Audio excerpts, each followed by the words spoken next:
Hi everyone, so welcome back to English with Priyanka Bisht. I hope you all are doing well. आज हम दोबारा बात करेंगे 10 ऐसे फ्रेजल वर्ब्स की जो आप अपनी डे टू डे लाइफ में यूज कर सकते हो। उसके अलावा अगर आप किसी भी टाइप के कॉम्पिटिटिव एग्जाम की प्रिपरेशन कर रहे हो या आईएलटीएस और टॉफेल देने की सोच रहे हो, so this is going to be very very useful for you. So let's get straight to the video. तो आज का पहला फ्रेजल वर्ब है back away. Back away which means to withdraw due to fear or dislike। मतलब पीछे हट जाना या 2 कदम पीछे हट जाना आप कह सकते हो, क्योंकि आपको किसी चीज से या किसी इंसान से डर लगता है या आप उसे पसंद नहीं करते। For example, he always backs away when he sees a street dog। कि हमेशा किसी भी टाइप के स्ट्रीट डॉग को देख के वो पीछे हट जाता है क्योंकि वो उनसे डरता है। Next one is back down. Back down which means to concede defeat or to withdraw। कि आपने हार मान ली या आप ये मान चुके हो जो आप करना चाहते थे वो आप नहीं करोगे।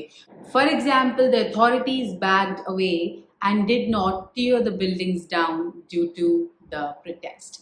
कि अथॉरिटीज ने डिसाइड किया कि जो बिल्डिंग तोड़ने की सोच रहे थे वो अब नहीं तोड़ पाएंगे, उन्होंने हार मान ली क्योंकि लोगों ने बहुत ज़्यादा प्रोटेस्ट किया।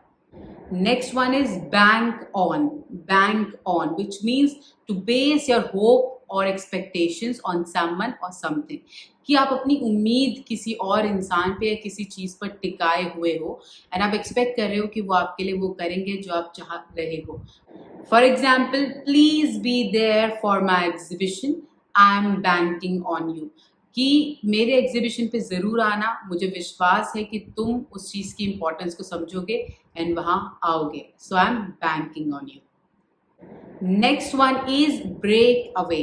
ब्रेक अवे इसका मतलब होता है किसी कैद से छूट जाना या किसी के चंगुल से छूट जाना, that is to escape captivity. For example, 2 of the prisoners broke away or they did break away from the prison. कि 2 जो कैदी प्रिजन में बंद थे, जेल में बंद थे, वो वहां से छूटकर निकल भागे। Next one is break down. Break down which means to go out of order, to cease to function. जिसका मतलब होता है कि जब आप काम ना कर पाओ, जब चीज़ें बहुत ज़्यादा बिखर जाएं।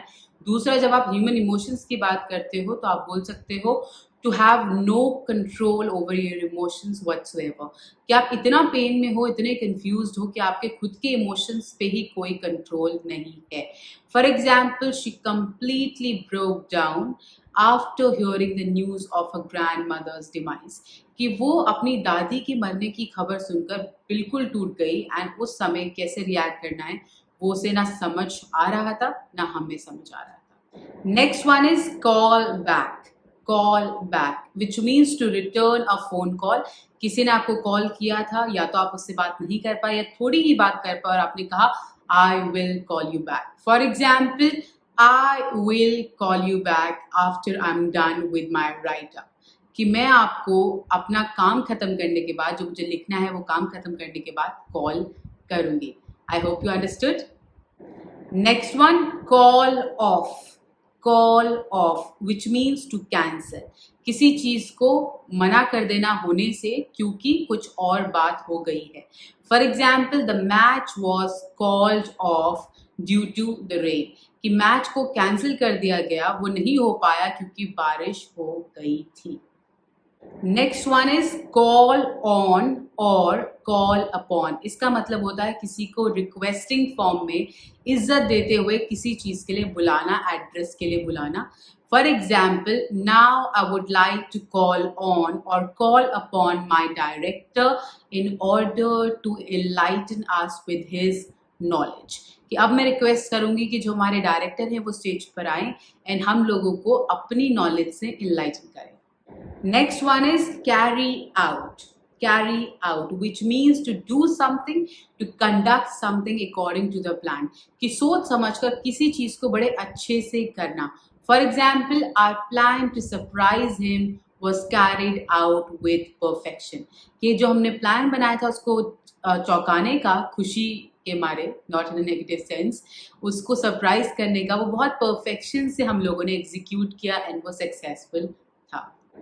Next one, clam up. clam up, which means to refuse to speak. बात करने से मना करना या बात ना करना. For example, after every fight, Aarti just clams up or clam up. कि हर लड़ाई के बाद आरती बिल्कुल चुप हो जाती है, बात करने से मना कर देती है. Next one, drag on. Drag on, which means that something goes longer than expected. कि कोई चीज़ बस खींचे जा रही है and आपको बोर कर रही है. For example, the movie was nothing but a complete drag on. कि वो मूवी इतनी ज़्यादा खिंची हुई थी, इतनी ज़बरदस्ती कि उसमें ट्विस्ट एंड टर्न्स थे कि हम बहुत परेशान हो गए. आई होप आप इन सारे फ्रेजल वर्ब्स के मीनिंग को समझ पाए होंगे. अगर समझ गए हैं तो इन्हें यूज़ करना बिल्कुल मत भूलना. एंड अगर हो सके तो कुछ सेंटेंसेस बना के इनमें से किन्हीं भी एक दो फ्रेजल वर्ब्स के कमेंट बॉक्स पे ज़रूर लिखिए, जिससे कि मुझे भी पता चले that you are able to comprehend them. Other than that, if you like the video, do like, share and subscribe my channel, and you can follow me on Instagram. That is English with Priyanka Bisht. Hope to see you soon. Have a great day ahead.